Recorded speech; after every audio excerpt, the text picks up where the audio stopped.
Inilabas ng Pulse Asia ang resulta ng kanilang Senatorial Preferences Survey na ginawa nitong Abril. Nakatutok si Tina Panganiban Perez. Sa April 2025 Pulso ng Bayan Pre-Electoral National Survey ng Pulse Asia, 14 na kandidato ang may statistical chance na manalong senador sa eleksyon 2025.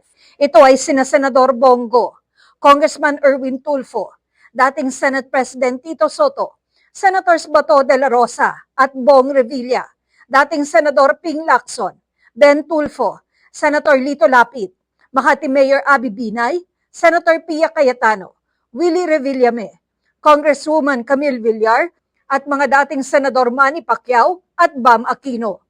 Isinagawa ang survey noong April 20 hanggang 24, 2025 sa pamamagitan ng face-to-face interviews sa 2,400 representative adults edad 18 pataas. Mayroong plus-minus 2% na error margin ng survey at confidence level na 95%. Para sa GMA Integrated News, Tina Panganiban Perez, nakatutok 24 oras.